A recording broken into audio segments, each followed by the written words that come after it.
Hello friends.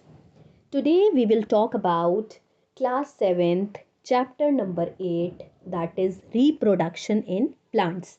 यानी हम आज प्लांट्स में रिप्रोडक्शन को डिस्कस करेंगे. ऑलराइट.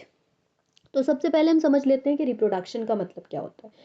रिप्रोडक्शन इज़ बेसिकली आप ये कह सकते हैं लाइक वी ह्यूमंस, हम ह्यूमन बींग्स हैं, तो हमारे जो बेबीज़ बॉर्न होते हैं वो बिल्कुल हमारी तरह होते हैं, ह्यूमंस की तरह होते हैं.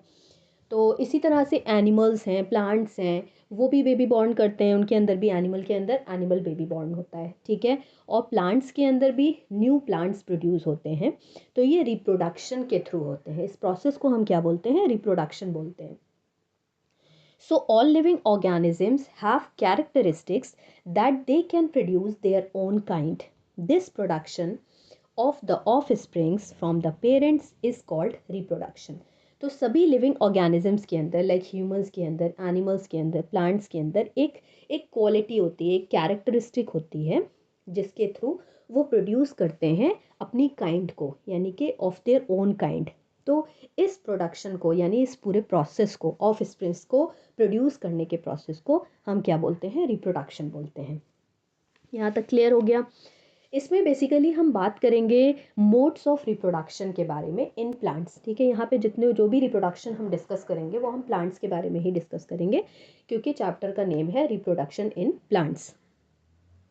तो ब्रॉडली अगर आप क्लासीफाई करते हो तो आप रिप्रोडक्शन को दो टाइप्स में क्लासीफाई कर सकते हो. The first one is a sexual reproduction and second is sexual reproduction.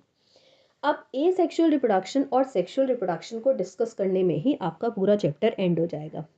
अगर आप सेक्शुअल रिप्रोडक्शन के बारे में बात करें तो वो एक टॉपिक है, एक टॉपिक को कवर अप करेंगे हम, तो ये आपका क्लियर हो जाएगा. लेकिन अगर हम ए सेक्शुअल रिप्रोडक्शन के बारे में डिस्कस करेंगे तो उसमें कई सारे टाइप्स हैं, कई सारे पार्ट्स हैं जिसको हमें डिस्कस करना है. तो लाइक ए सेक्शुअल रिप्रोडक्शन में अगर आप बात करें तो इसमें कई सारे मतलब टाइप्स हैं, ठीक है, कई सारे मेथड्स आप कह सकते हैं. इसमें फर्स्ट वन है आपका वेजिटेटिव प्रोपगेशन. अब वेजिटेटिव प्रोपगेशन को भी दो पार्ट्स में डिवाइड किया गया है, या तो वो नेचुरली होगा या फिर वो आर्टिफिशियली होगा. तो अगर वो नेचुरली हो रहा है तो वो रूट्स के थ्रू, स्टेम्स के थ्रू, लीव्स के थ्रू होगा. और अगर वो आर्टिफिशियली हो रहा है तो वो कटिंग एंड ग्राफ्टिंग के थ्रू होगा. We will discuss all these one by one in the next video. So stay tuned.